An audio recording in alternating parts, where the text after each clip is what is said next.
നമസ്കാരം, ഹലോ ഡോക്ടറിലേക്ക് സ്വാഗതം. നമ്മളിന്ന് ചർച്ച ചെയ്യുന്നത് ലിവർ സിറോസിസിനെ കുറിച്ചാണ്. ഈ വിഷയം ചർച്ചയ്ക്കായി നമ്മോടൊപ്പമുള്ളത് തിരുവനന്തപുരം കോസ്മോപൊളിറ്റൻ ഹോസ്പിറ്റലിലെ senior consultant gastro enterology doctor Lakshmi CP ആണ് ഇന്ന് നമ്മോടൊപ്പമുള്ളത്. നമസ്കാരം ഡോക്ടർ. ഹലോ ഡോക്ടറിലേക്ക് സ്വാഗതം.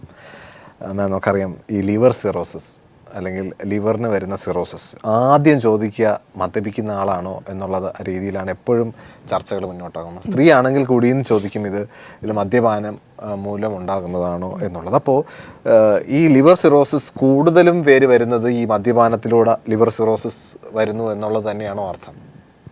തീർച്ചയായും ഇന്ന് നമ്മുടെ നാട്ടിൽ ലിവർ സിറോസിസിൻ്റെ ഏറ്റവും പ്രധാനപ്പെട്ട കാരണമെന്ന് പറയുന്നത് മദ്യം തന്നെയാണ്. അപ്പോൾ ഒരു 100 രോഗികൾ സിറോസിസുമായിട്ട് വരികയാണെങ്കിൽ ഇന്നത്തെ നിരക്കെടുത്താലും 50% മദ്യം മൂലമുണ്ടാകുന്ന സിറോസിസ് തന്നെയാണ്. മറ്റ് 50% തീർച്ചയായും മറ്റ് കാരണങ്ങൾ, മദ്യമല്ലാത്ത മറ്റ് കാരണങ്ങൾ കൊണ്ട് ഉണ്ടാകുന്നുണ്ട്.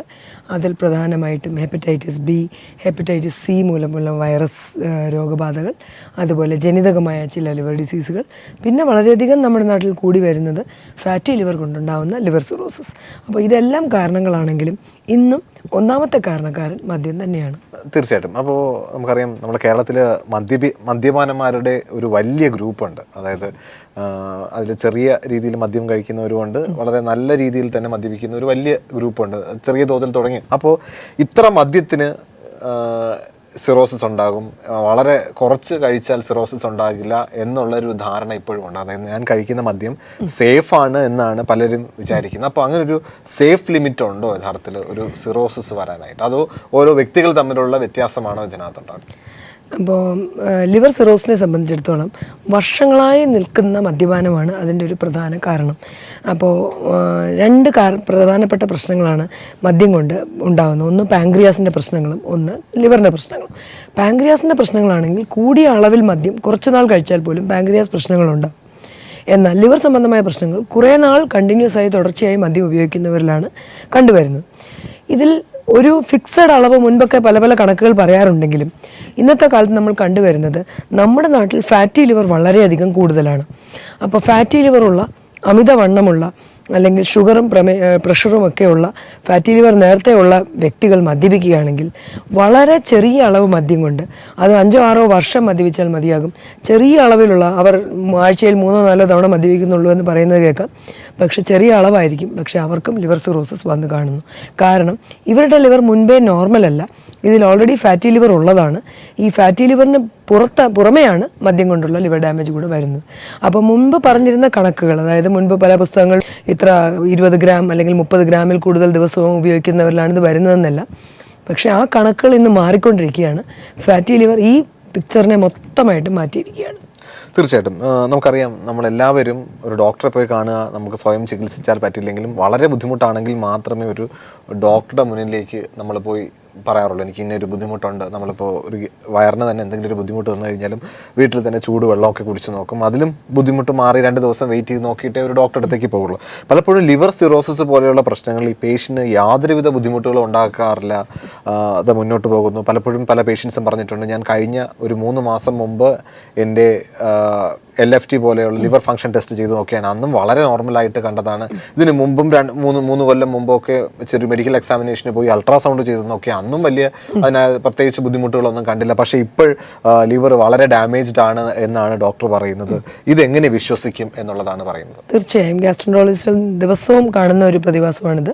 കഴിഞ്ഞ മാസം യാതൊരു കുഴപ്പമില്ല, ഈ മാസം പെട്ടെന്ന് എങ്ങനെ എൻ്റെ ലിവറിന് കേടുവന്നു എന്നാണ് പലരും ചോദിക്കുന്നത്. അപ്പോൾ ഒരു കാര്യം മനസ്സിലാക്കാനുള്ളത്, ലിവറിൻ്റെ ഏകദേശം 90% കേട് വരുമ്പോൾ മാത്രമാണ് നമുക്ക് ലിവർ ടെസ്റ്റുകളിലെല്ലാം വ്യത്യാസങ്ങൾ വന്നു തുടങ്ങുന്നത്. അപ്പോൾ ലിവർ സിറോസിസ് ബാധിച്ച ഒരു വ്യക്തിക്ക് തുടക്കത്തിൽ, അതായത് അതിൻ്റെ തുടക്കത്തിലെ സ്റ്റേജുകളിൽ യാതൊരുവിധ രോഗലക്ഷണങ്ങളും കാണുകയില്ല. ബ്ലഡ് ടെസ്റ്റ് എടുത്ത് നോക്കിയാൽ ഒരു വ്യത്യാസങ്ങളും കാണുകയില്ല. അപ്പോൾ 90% ലിവർ ഡാമേജ് ആവുന്നത് വരെ ഈ ലിവർ ഇതെല്ലാം സഹിച്ചുകൊണ്ടിരിക്കുന്നു. പെട്ടെന്നൊരു സുപ്രഭാതത്തിലായിരിക്കും നമുക്ക് ഈ പ്രശ്നങ്ങൾ, യൂഷ്വലി രക്തം ഛർദ്ദിക്കുന്നു, അല്ലെങ്കിൽ പെട്ടെന്ന് വയറ്റിൽ നീര് കെട്ടുന്നു, അല്ലെങ്കിൽ പെട്ടെന്ന് ട്യൂമറുകൾ ഡെവലപ്പ് ചെയ്യുന്നു. ഇതെല്ലാമായിട്ടായിരിക്കും ഈ രോഗം പുറമേ നമ്മൾ കാണുന്നത്. അപ്പോൾ ലിവർ ഫങ്ഷൻ ടെസ്റ്റ് എന്ന ഒരു കുറച്ച് ബ്ലഡ് ടെസ്റ്റുകൾ കൊണ്ട് മാത്രം ലിവറിൻ്റെ എല്ലാത്തരം പ്രവർത്തനങ്ങളെയും നമുക്ക് അളക്കാൻ സാധിക്കുകയില്ല. അത് പലർക്കും ഉണ്ടാകുന്ന ഒരു തെറ്റിദ്ധാരണ. ലിവറിന് ആയിരക്കണക്കിന് പ്രവർത്തനങ്ങളുണ്ട്. അപ്പോൾ അത് വളരെ സങ്കീർണമായ പ്രവർത്തനങ്ങൾ ലിവറിന് ചെയ്യാനുള്ളതുകൊണ്ട് ഇതെല്ലാത്തിനെയും നമുക്ക് ലിവർ ഫങ്ഷൻ ടെസ്റ്റ് എന്ന ഈ ഒരു 6-7 ടെസ്റ്റുകളിൽ നിന്ന് കൂടി നമുക്ക് പൂർണ്ണമായിട്ട് അളക്കാൻ സാധിക്കുകയില്ല. അപ്പോൾ നമുക്ക് ലിവർ ഡിസീസ് വരാതിരിക്കാനുള്ള കാരണങ്ങൾ, അതായത് മദ്യപാനം, അതുപോലെ അമിതവണ്ണം, കൊഴുപ്പ്, ഇതെല്ലാം കൺട്രോൾ ചെയ്ത് ലിവർ ഡിസീസിനെ തടയുക എന്നത് തന്നെയാണ് ഏറ്റവും മികച്ച പ്രതിരോധ മാർഗം. തീർച്ചയായും കുറച്ചധികം ദിവസം മദ്യപിക്കുന്ന ആൾക്കാരൊക്കെ ചിലപ്പോൾ ലോങ് ടൈം മദ്യപാനികളൊക്കെ ചെയ്യുന്നത് ഇപ്പോൾ കുറച്ച് ദിവസം കഴിച്ചു, ഇപ്പോൾ ഇന്ന് ചെറിയൊരു ക്ഷീണമൊക്കെ ആയിട്ട് തോന്നുന്നു. അപ്പോൾ ഒരു ലാബിൽ പോയി ഒരു ഇതെടുത്ത് നോക്കിക്കഴിയാം, ഒരു ലിവർ ഫംഗ്ഷൻ ടെസ്റ്റ് എടുത്ത് നോക്കിയാൽ കാണുന്ന റിസൾട്ട് വളരെ കുഴപ്പമില്ല. എനിക്ക് കഴിഞ്ഞ മാസം എത്രയാണോ ഉണ്ടായിരുന്നത് അത് തന്നെ ഇപ്പോഴും ഉള്ളൂ. 1-2 പോയിന്റിന്റെ ഡിഫറൻസ് അപ്പുറോ ഇപ്പുറോ. അപ്പോൾ അത്തരം സാധാരണഗതിയിൽ ചെയ്യുന്നതാണ്. സ്ഥിരമായിട്ട് മദ്യപിക്കുന്ന ആൾക്കാർ ഇടയ്ക്ക് കുറേ ഫംഗ്ഷനൊക്കെ ആയിട്ടോ അല്ലെങ്കിൽ സുഹൃത്തുക്കളുമായിട്ട് ബന്ധപ്പെട്ടോ ഒരു കുറച്ചധികം മദ്യപിച്ച് കഴിഞ്ഞാൽ പെട്ടെന്ന് പേടിയാവും. പ്രത്യേകിച്ച് ഈ പ്രോഗ്രാം പോലും കാണുമ്പോൾ ചിലർക്ക് തോന്നും എൻ്റെ ലിവർ ഫംഗ്ഷൻ ടെസ്റ്റ് ഒന്ന് നോക്കിക്കഴിഞ്ഞാൽ, അല്ലെങ്കിൽ ഞാൻ കുറച്ച് ദിവസം മദ്യപിക്കുന്ന ആളാണ്, എൻ്റെ ലിവർ ഫംഗ്ഷൻ ടെസ്റ്റ് ഒന്ന് ചെയ്ത് നോക്കിക്കഴിഞ്ഞാൽ നമുക്ക് ആ സ്റ്റാറ്റസ് ഒന്ന് അറിയാൻ സാധിക്കും. അപ്പോൾ ഇത്തരം ലിവർ ഫംഗ്ഷൻ ടെസ്റ്റ് നോർമലാണെന്ന് കരുതി നമുക്ക് ലിവറിന് യാതൊരു പ്രശ്നവുമില്ല എന്ന് ധൈര്യമായിട്ട് മദ്യപിക്കുന്നവരാണ് ബഹുഭൂരിപക്ഷം. അപ്പോൾ അവരോട് എന്താണ് ഡോക്ടർക്ക് പറയാനുള്ളത്? അപ്പോൾ ഞാൻ നേരത്തെ പറഞ്ഞ പോലെ ലിവർ ഫംഗ്ഷൻ ടെസ്റ്റ് കൊണ്ട് മാത്രം നമുക്ക് ലിവറിൻ്റെ കേടുകളെ അളക്കാൻ പറ്റുകയില്ല. പിന്നെ സാധാരണ നമ്മളിപ്പോൾ ലാബിൽ ചെന്ന് ലിവർ ഫംഗ്ഷൻ ടെസ്റ്റ് എന്ന് പറയുമ്പോൾ ചെയ്യുന്ന ടെസ്റ്റുകളിൽ ഉപരിയായി കുറച്ചുകൂടി സാധാരണ ചെയ്യാത്ത കുറച്ച് ടെസ്റ്റുകൾ കൂടിയുണ്ട്. ഇതിലെല്ലാം നമുക്ക് ലിവറിൻ്റെ കാര്യങ്ങൾ കൂടുതൽ വ്യക്തമായി അറിയാൻ പറ്റും. ഉദാഹരണത്തിന് ഗാമ GT, INR, അതുപോലെ അമോണിയ, അങ്ങനത്തെയുള്ള ലെവലുകളിൽ നിന്ന് നമുക്ക് ലിവറിൻ്റെ പ്രവർത്തനത്തെ പറ്റി അറിയാൻ സാധിക്കും. വേറൊരു പ്രധാനപ്പെട്ട കാര്യം, പലരും ചിന്തിക്കുന്നത് ലിവർ തിരിച്ച് കിളുത്തു വരും എന്നുള്ളൊരു ഇത് നമ്മൾ പലരുടെ നാവിൽ നിന്നും കേട്ടിട്ടുള്ള അതാണ്. ലിവർ കുറച്ച് നാൾ മദ്യപിക്കാതിരുന്നാൽ തിരിച്ചത് റീജനറേറ്റ് ചെയ്യും. ശരിയാണ്, ഒരു ചെറിയ അളവ് വരെ അത് ശരിയാണ്. ലിവറിന് നമ്മുടെ ശരീരത്തിൽ ഏറ്റവും അധികം റീജനറേഷൻ കപ്പാസിറ്റി ഉള്ള ഒരു അവയവം തന്നെയാണ് ലിവർ എന്ന് പറയുന്നത്. പക്ഷേ അതിനും അതിൻ്റെതായ പരിമിതികളുണ്ട്. എല്ലായ്പ്പോഴും ലിവർ റീജനറേറ്റ് ചെയ്ത് വരികയില്ല, തിരിച്ചു വരികയില്ല. മദ്യം നിർത്തി കഴിഞ്ഞാൽ, ഒരു പരിധി കൂടുതൽ മദ്യം കൊണ്ടുള്ള ഡാമേജ് ലിവറിന് സംഭവിച്ചു കഴിഞ്ഞാൽ പിന്നെ മദ്യം നിർത്തി കഴിഞ്ഞാൽ പോലും കാര്യങ്ങൾ നോർമൽസിയിലോട്ട് തിരിച്ചു വരുന്നില്ല. അപ്പോൾ ആ ഒരു പോയിന്റ് ഓഫ് നോ റിട്ടേൺ എത്തുന്നതിന് മുമ്പ് നിർത്തിയില്ലെങ്കിൽ കാര്യങ്ങൾ നമ്മളുടെ കയ്യിൽ നിന്ന് വിട്ടു. തീർച്ചയായിട്ടും ഒരു കോൾ നമ്മളെ വെയിറ്റ് ചെയ്യണം. നമസ്കാരം, ഹലോ ഡോക്ടറിലേക്ക് സ്വാഗതം. ആരാ സംസാരിക്കുന്നത്? കോള് കട്ടായും തോന്നുന്നു മാം. അപ്പോൾ സാധാരണഗതിയിൽ ഒരു 10 കൊല്ലമോ 20 കൊല്ലമോ ഒക്കെ മദ്യപിക്കുന്ന ആൾ, എനിക്ക് ലിവറിന് ബുദ്ധിമുട്ടുകളൊന്നും ഉണ്ടോ എന്ന് സംശയമുണ്ടെങ്കിൽ എന്തൊക്കെയായിരിക്കണം അങ്ങനെ തോന്നാനുണ്ടാകാത്ത സംശയം? അല്ലെങ്കിൽ ഒരു ഗ്യാസ്ട്രോ എൻട്രോളജിസ്റ്റിൻ്റെ അടുത്ത് കണ്ട് എൻ്റെ ലിവറിന് കംപ്ലീറ്റ് ഹെൽത്തി ആണ് എന്ന് നമുക്ക് ചെക്ക് ചെയ്ത് ഉറപ്പിക്കാനായിട്ട് നമുക്ക് സാധിക്കുമോ? ഇപ്പോൾ 100% ലിവർ ഹെൽത്തി ആണോ എന്നൊക്കെ കണ്ടുപിടിക്കണം. തീർച്ചയായിട്ടും നമുക്കിപ്പോൾ ഹൃദ്രോഗത്തിന് നമുക്കുണ്ട്. ഹൃദയം ചെക്ക് ചെയ്ത് കഴിഞ്ഞാൽ നമുക്കറിയാം അതിൻ്റെ ECG TMT എക്കോ ചെയ്ത് നോക്കിക്കഴിഞ്ഞാൽ ഹൃദയത്തിൻ്റെ പ്രവർത്തനവും അതിനേതെങ്കിലും താളപ്പിഴകളുണ്ടോ എന്നോ അല്ലെങ്കിൽ അതിനകത്ത് ആവശ്യത്തിന് ബ്ലഡ് സപ്ലൈ ഉണ്ടോ എന്നൊക്കെ നമുക്ക് അറിയാൻ പറ്റും. അതുപോലെ തന്നെ ഈ ലിവറിൻ്റെ കാര്യത്തിനകത്ത് നമുക്ക് ഏതെങ്കിലും രീതിയിലുള്ള ഇൻവെസ്റ്റിഗേഷൻ റിപ്പോർട്ടോ പരിശോധനകൾ കൊണ്ടോ ഒക്കെ നമുക്ക് ഹെൽത്തി ലിവർ നമുക്കുണ്ട് എന്ന് നമുക്ക് നിർണ്ണയിക്കാനായിട്ട് സാധ്യമാണ്. അപ്പോൾ ഒരു ബാറ്ററി ഓഫ്, അതായത് ഒരു കൂട്ടം ടെസ്റ്റുകൾ നമുക്ക് ലഭ്യമാണ്. രക്തപരിശോധനകൾ, ബ്ലഡ് ടെസ്റ്റുകൾ, അൾട്രാസൗണ്ട്, എൻഡോസ്കോപ്പി, ഇതെല്ലാം ലിവറിൻ്റെ പ്രവർത്തനം എങ്ങനെയുണ്ട് എന്നുള്ളത് അസസ് ചെയ്യാനുള്ള ടെസ്റ്റുകളാണ്.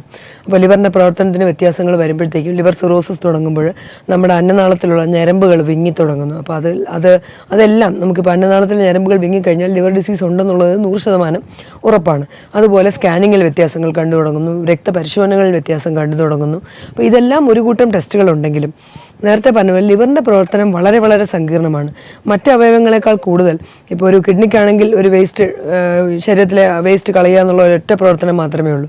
ഹാർട്ടിനാണെങ്കിൽ രക്തം പമ്പ് ചെയ്യുക എന്നുള്ള ഒരു പ്രവർത്തനം. അപ്പോൾ ലിവറിന് ആയിരക്കണക്കിന് പ്രവർത്തനങ്ങൾ നമ്മുടെ ശരീരത്തിൻ്റെ എല്ലാ മെറ്റബോളിസവും ലിവറിൽ കൂടെ പോകുന്നതിനാൽ സങ്കീർണമായ പ്രവർത്തനങ്ങളായതുകൊണ്ട് എല്ലാം നമുക്ക് ടെസ്റ്റുകളിലൂടെ നമുക്ക് തെളിയിക്കാൻ സാധിക്കുകയില്ല. അപ്പോൾ അതുകൊണ്ട് തന്നെ ചില സന്ദർഭങ്ങളിൽ ലിവർ ബയോപ്സി പോലുള്ള പരിശോധനകൾ, ലിവറിൽ നിന്നും ഒരു ചെറിയ പീസ് നമ്മൾ പരിശോധനയ്ക്ക് എടുത്ത് പരിശോധിക്കുന്ന ഒരു തരം ലിവർ ബയോപ്സി പോലത്തെ ടെസ്റ്റുകളൊക്കെ ചെയ്താലേ ലിവർ 100% നോർമലാണോ എന്നുള്ളത് നമുക്ക് പറയാൻ സാധിക്കുകയുള്ളൂ. പക്ഷേ ഇത്തരം സങ്കീർണമായ ടെസ്റ്റുകളൊന്നും എല്ലാ രോഗികളിലും ആവശ്യം വരുന്നില്ല. പ്രതിരോധം തന്നെയാണ് ഇന്നും ലിവറിനെ സംരക്ഷിക്കാനുള്ള ഏറ്റവും പ്രധാനപ്പെട്ട മാർഗം. തീർച്ചയായിട്ടും ഒരു കോൾ നമ്മളെ വെയിറ്റ് ചെയ്യാണ്. നമസ്കാരം, ഹലോ ഡോക്ടറിലേക്ക് സ്വാഗതം. ആരാ സംസാരിക്കുന്നത്? ഹലോ, കൊല്ലം ആയൂരിൽ നിന്ന് വിളിക്കാൻ. ഡോക്ടർ നമ്മുടെ കൊണ്ടല്ലോ, സംശയം ചോദിച്ചോളൂ സാർ, പറയൂ. സുനിൽ എന്നാണ് എന്റെ പേര്. ഞാൻ ഡോക്ടർ, ഞാൻ ഡെയിലി മദ്യപിക്കുന്ന ആളാണ്. കാരണം വളരെ അളവ് കുറച്ച് 2 വെച്ചൊക്കെ കഴിക്കുന്നത്. അപ്പൊ ഈ പിറ്റേ ദിവസങ്ങളിലൊക്കെ നമ്മുടെ വയറിന്റെ അവിടെ വലിയ വേദന അനുഭവപ്പെടുന്നുണ്ട്. വേറെ ഈ വലതുവശത്ത് വയറിന്റെ താഴെ ഒരു വേദന അനുഭവം. വയറിന്റെ താഴെ അടിവയറ്റിലോ അതോ വാരിയലിന്റെ താഴെ? അടിവയറ്റല്ല, നമ്മുടെ വയറിന്റെ ഈ വലതുവശത്ത് വാരിയലിന്റെ താഴെ. പക്ഷെ ഈ LFT എടുത്തു നോക്കിയാൽ അതിനകത്ത് വേറെ പ്രശ്നങ്ങളൊന്നും കാണുന്നില്ല. SGOT ഒക്കെ 42 ഒക്കെ കാണിക്കുന്നത്, 42 SGOT TPT ഒക്കെ. പക്ഷെ ഇങ്ങനെ വേദന വരുന്നുണ്ട്. അപ്പൊ ഒരു പേടി വലുതായിട്ട് തോന്നുന്നുണ്ട്. അപ്പോൾ ഒരു 2-3 പ്രധാന കാര്യങ്ങൾ ഒന്ന്, നമുക്ക് ലിവറിന്റെ സ്കാനും കൂടി എടുത്ത് നോക്കേണ്ടത് ആവശ്യമാണ്. പ്രത്യേകിച്ച് ലിവറിൽ ഫാറ്റി ലിവറിന്റെ തുടക്കങ്ങൾ ഉണ്ടെങ്കിൽ, ലിവർ ഡിസീസിന്റെ ഫസ്റ്റ് സ്റ്റേജ് ആണ് ഫാറ്റി ലിവർ എന്ന് പറയുന്നത്. അപ്പോൾ ഫാറ്റി ലിവർ എന്നുള്ള അവസ്ഥ ഓൾറെഡി സെറ്റും ചെയ്തിട്ടുണ്ടെങ്കിൽ പിന്നീട് അങ്ങോട്ടുള്ള പ്രോഗ്രഷൻ കുറച്ചും കൂടെ സ്പീഡിൽ നടക്കാൻ സാധ്യതയുണ്ട്. അപ്പോൾ ഫാറ്റി ലിവർ സെറ്റും ചെയ്തിട്ടുണ്ട് സ്കാനിങ്ങിൽ, അതുകൊണ്ടാണ് ഈ വേദന വരുന്നതെന്നുണ്ടെങ്കിൽ തീർച്ചയായും ഇനി മദ്യം നിർത്തിയില്ലെങ്കിൽ കാര്യങ്ങൾ പ്രശ്നത്തിലേക്ക് പോകാം. മദ്യം നിർത്തിക്കഴിഞ്ഞാൽ പൂർണ്ണമായും തിരിച്ചു വരുന്ന ഒരു സ്റ്റേജാണ് ഫാറ്റി ലിവർ എന്ന് പറയുന്നത്. അപ്പോൾ ഫാറ്റി ലിവറെ ബാധിച്ചിട്ടുള്ളൂ, ലിവർ ടെസ്റ്റുകളിൽ വലിയ വ്യത്യാസം ഇല്ലാന്നുണ്ടെങ്കിൽ ഈ സ്റ്റേജിൽ വെച്ച് നമ്മൾ മദ്യം ഉപേക്ഷിക്കുകയാണെങ്കിൽ പൂർണ്ണമായിട്ടും ലിവറിന് തിരിച്ച് നോർമൽസിയിലേക്ക് തിരിച്ചു വരാൻ സാധിക്കും. ഡോക്ടർ, ഈ ഫാറ്റി ലിവർ നമുക്ക് പ്രത്യേക ടെസ്റ്റ് അങ്ങനെ എന്തെങ്കിലും അങ്ങനെ സ്കാനിങ്ങിലൂടെ നമുക്ക് ഫാറ്റി ലിവർ അറിയാൻ പറ്റും. സ്കാനിങ്. ഓക്കെ, സാറിന്റെ സംശയം മാർക്കാണെന്ന് പ്രതീക്ഷിക്കാം. വിളിച്ചതിന് നന്ദി. കോള് നമ്മൾ വെയിറ്റ് ചെയ്തിരിക്കുകയാണ്. നമസ്കാരം, ഹലോ ഡോക്ടറിലേക്ക് സ്വാഗതം. ആരാ സംസാരിക്കുന്നേ? ഡോക്ടർ നമ്മോടൊപ്പം ഉണ്ടല്ലോ, സംശയം ചോദിച്ചോളൂ, പറയൂ മാഡം. ഡോക്ടർ, എന്റെ ചേട്ടന് ലിവർ സിറോസിന്റെ കംപ്ലൈന്റ് ആയിട്ട് കണ്ടോണ്ടിരിക്കുകയാണ്. അന്നേരം അത് സർജറിക്ക് വേണ്ടി അമൃതയിൽ ഇപ്പൊ അവിടെ ട്രാൻസ്പ്ലാന്റേഷൻ. അതെ അതെ. അന്നേരം ഇപ്പം അത് വയറ്റിൽ നിന്ന് ഒത്തിരി ഇതിങ്ങനെ കുത്തി എടുത്തോണ്ടിരിക്കുകയാണ്. ആഴ്ചയിൽ 2-3 വട്ടമൊക്കെ എടുക്കുകയാണ്. അന്നേരം ഞാൻ എടുത്തപ്പോഴും 2 ബോട്ടിലേ എടുത്തുള്ളൂ. അന്നേരം ഇനി എടുത്താൽ ബ്ലഡ് വരുമെന്നാണ് ഡോക്ടർ പറയുന്നത്. അന്നേരം അത് മാറ്റി വെക്കാൻ പറ്റുമോ ചേട്ടന്? നമുക്കിപ്പോൾ ലിവർ കരൾ ഒരു പരിധിയിൽ കൂടുതൽ കേട് വന്നു കഴിഞ്ഞാൽ അതിന് നമുക്ക് നിശ്ചിത ചില ലാബ് റിപ്പോർട്ടുകളുടെയൊക്കെ അടിസ്ഥാനത്തിലാണ് നമ്മളത് തീരുമാനിക്കുന്നത്. ഒരു പരിധിയിൽ കൂടുതൽ കരൾ കേടായി കഴിഞ്ഞാൽ പിന്നെ നമുക്ക് കരൾ മാറ്റി വെക്കുക എന്നൊരു ഓപ്ഷൻ മാത്രമേ ബാക്കിയുള്ളൂ. അപ്പോൾ നമ്മൾ പിന്നെ എന്തൊക്കെ മരുന്ന് ചെയ്താലും അത് തിരിച്ചൊരു നോർമൽസിയിലോട്ട് വരുന്ന ഒരവസ്ഥ ഉണ്ടാവുന്നില്ല. അപ്പോൾ ഈ പറയുന്ന കേട്ടിട്ട് വയറ്റിൽ വീണ്ടും വീണ്ടും നീര് വരുന്നു, ഇതെല്ലാം കേട്ട് കഴിഞ്ഞാൽ കരൾ വളരെയധികം ഡാമേജ് ആയി പോയി എന്നുള്ളതാണ്. അപ്പോൾ ഇത്തരം രോഗികളിൽ എത്രയും പെട്ടെന്ന് ട്രാൻസ്പ്ലാന്റേഷൻ ചെയ്യുക എന്നുള്ളത് തന്നെയാണ് ഏറ്റവും ഉചിതമായ ചികിത്സ. അപ്പോൾ അത് ട്രാൻസ്പ്ലാന്റേഷൻ അത് കിട്ടുന്നില്ല. ചേട്ടന് വേറെ അസുഖമൊന്നുമില്ല, ഈ ലിവറിന്റെ കംപ്ലൈന്റ് മാത്രം ഉള്ളതുകൊണ്ടാണ് കിട്ടാത്തത്. പിന്നെ ഇപ്പൊ ആൽബുമിൻ അടയ്ക്കുന്നുണ്ട്. അന്നേരം ആൽബുമിൻ അടയ്ക്കുന്നതെല്ലാം താൽക്കാലികമായ ഒരു റിലീഫേ ഉണ്ടാവുന്നുള്ളൂ. അപ്പോൾ നമ്മളിപ്പോൾ ആൽബുമിൻ എടുത്തു കഴിഞ്ഞാൽ അതിന്റെ ഇഫക്റ്റ് 5-6 ദിവസമേ പലപ്പോഴും പല രോഗികളിലും നിൽക്കാറുള്ളൂ. അപ്പോൾ നമുക്ക് ലിവർ മാറ്റിവെക്കൽ മാത്രമേ ഇതിന് സ്ഥായിയായ ഒരു ചികിത്സയുള്ളൂ. അപ്പോൾ അത് നമുക്കിപ്പോൾ നമ്മുടെ നാട്ടിൽ നമുക്ക് ബ്രെയിൻ ഡെഡ് ആയിട്ടുള്ള ആൾക്കാരിൽ നിന്ന് ലിവർ ഡൊണേറ്റ് ചെയ്യാനുള്ള സന്നദ്ധത അത് കൂടി വന്നാൽ മാത്രമേ നമുക്ക് സാധിക്കുകയുള്ളൂ. ഇപ്പോൾ എത്രയോ മരണങ്ങൾ ദിവസം നടക്കുന്നു, പക്ഷേ എത്ര ലിവറുകൾ ഡൊണേഷനായിട്ട് ലഭിക്കുന്നു എന്ന് നോക്കുകയാണെങ്കിൽ വളരെ വളരെ അപൂർവമായി മാത്രമേ അവയവങ്ങൾ ഡൊണേഷനായിട്ട് ലഭിക്കുന്നുള്ളൂ. അപ്പോൾ ഈ ഒരു സമൂഹത്തിന്റെ മൊത്തത്തിലുള്ള ഒരു അവസ്ഥ, മാനസികാവസ്ഥ മാറ്റിയെടുത്ത് കൂടുതൽ ഓർഗൻ ഡൊണേഷനായി ആൾക്കാർ മുന്നോട്ട് വന്നാലേ നമ്മുടെ ഈ ഡിമാൻഡ് പൂർത്തീകരിക്കാൻ പറ്റുള്ളൂ. അതോടൊപ്പം തന്നെ ബന്ധുക്കളിൽ ആരുടെയെങ്കിലും ലിവർ നൽകി ലിവിങ് ഡോണർ ട്രാൻസ്പ്ലാന്റേഷനും തീർച്ചയായും നടക്കുന്ന ഒരു സംഭവമാണ്. അപ്പോൾ ഒരു ബ്രെയിൻ ഡെഡ് ആയിട്ടുള്ള ഡോണറെ കിട്ടുന്നില്ല എങ്കിൽ, അതിനുള്ള കാത്തിരിപ്പ് ഒരുപാട് നീണ്ടുപോകുന്നുവെങ്കിൽ പിന്നെ ബന്ധുക്കൾ ആരെങ്കിലും തന്നെ ലിവർ ഡൊണേറ്റ് ചെയ്യുക. കാരണം ഒരുപാട് വൈകിക്കും തോറും പിന്നീട് നമുക്ക് ട്രാൻസ്പ്ലാന്റേഷൻ്റെ സക്സസ്സും കുറഞ്ഞു വരുന്നു. അതുകൊണ്ട് ഒരു ഓപ്റ്റിമം ടൈം, ഒരു ഉത്തമമായ സമയമുണ്ട്. അതിൽ നിന്ന് നമ്മൾ കൂടുതൽ വൈകിക്കുന്നതോറും, ട്രാൻസ്പ്ലാന്റേഷൻ വൈകിക്കുന്നതോറും ട്രാൻസ്പ്ലാന്റേഷനുള്ള റിസ്കുകളും എല്ലാം കൂടി വരികയാണ്. അപ്പോൾ ബ്രെയിൻ ഡെഡ് ഡോണർ കിട്ടുന്നില്ല എന്നുണ്ടെങ്കിൽ എത്രയും വേഗം ബന്ധുക്കൾ ആരെങ്കിലും തന്നെ ഡൊണേറ്റ് ചെയ്യുന്നതായിരിക്കും ഉചിതമായിട്ട് വരുന്നത്. ഓക്കെ, മാഡത്തിന് സംശയം മാർക്കാണെന്ന് പ്രതീക്ഷിക്കുന്നു. വിളിച്ചതിന് നന്ദി. മാം, ഈ സിറോസിസ് ഓഫ് ലിവറുമായി ബന്ധപ്പെട്ട് എപ്പോഴും കേൾക്കുന്നതാണ് ഈ ഹെപ്പാറ്റോ സെല്ലുലാർ കാർസിനോമ എന്ന് പറയുന്നത്. അപ്പോൾ ഈ ലിവർ സിറോസിസ് ഡയഗ്നോസ് ചെയ്യുന്ന എത്ര ശതമാനം പേർക്ക് ഈ ക്യാൻസറിനുള്ള സാധ്യത കാണുന്നുണ്ട്? അപ്പോൾ ഈ ക്യാൻസറും ലിവർ സിറോസിസുമായി നമുക്ക് ബന്ധപ്പെടുത്താനായിട്ട് സാധിക്കും? തീർച്ചയായും ലിവർ സിറോസിസ് വന്നു കഴിഞ്ഞാൽ ഉണ്ടാകുന്ന ഏറ്റവും ഡ്രെഡഡ്, അതായത് നമ്മൾ ഭയപ്പെടേണ്ട ഒരു കോംപ്ലിക്കേഷൻ എന്ന് പറയുന്നത് ലിവർ ക്യാൻസർ തന്നെയാണ്. അപ്പോൾ നമുക്ക് ശതമാനം എന്നുള്ള എത്ര വർഷത്തോളം സിറോസിസ് ബാധിച്ചിരിക്കുന്നു എന്നുള്ളതിൻ്റെ അടിസ്ഥാനത്തിലാണ് ക്യാൻസറിനുള്ള റിസ്ക്കും കൂടി വരുന്നത്. അപ്പോൾ അതുപോലെ തന്നെ ഹെപ്പറ്റൈറ്റിസ് ബി സി കൊണ്ടുണ്ടാകുന്ന ലിവർ ഡിസീസിൽ ക്യാൻസറിനുള്ള സാധ്യത കൂടുതലാണ്. അപ്പോൾ എന്നിരുന്നാലും ഏത് തരം സിറോസിസ് ആണെങ്കിലും അതിന് ക്യാൻസറിനുള്ള സാധ്യത വളരെ വളരെ കൂടുതലാണ്. അതുകൊണ്ട് തന്നെയാണ് ലിവർ സിറോസിസ് ബാധിച്ചു കഴിഞ്ഞാൽ ആ രോഗികൾ 6 മാസത്തിൽ ഒരിക്കൽ വയറിൻ്റെ അൾട്രാസൗണ്ട് സ്കാനിങ്, എന്തെങ്കിലും ചെറിയ ട്യൂമറുകൾ വരുന്നുണ്ടോ എന്നുള്ളത് നോക്കാനായിട്ട് നമ്മൾ അൾട്രാസൗണ്ട് സ്കാനിങ് ചെയ്യേണ്ട ആവശ്യമുണ്ട്. അതോടൊപ്പം തന്നെ ഈ ട്യൂമർ ഉണ്ടോ എന്ന് അറിയാനുള്ള രക്തപരിശോധനകൾ നമുക്ക് ലഭ്യമാണ്. ഈ പരിശോധനകളും കൃത്യമായ 6 മാസത്തിലൊരിക്കൽ ചെക്കപ്പ് നടത്തേണ്ട ആവശ്യമുണ്ട്. അപ്പോൾ സിറോസിസ് ഉണ്ട് എന്ന് കണ്ടുപിടിച്ചു, മദ്യം നിർത്തിയാൽ പോലും വീണ്ടും നമ്മൾ 6 മാസത്തിൽ ഒരിക്കൽ ഈ ടെസ്റ്റുകൾ, ഈ ചെക്കപ്പുകൾ ചെയ്യണം.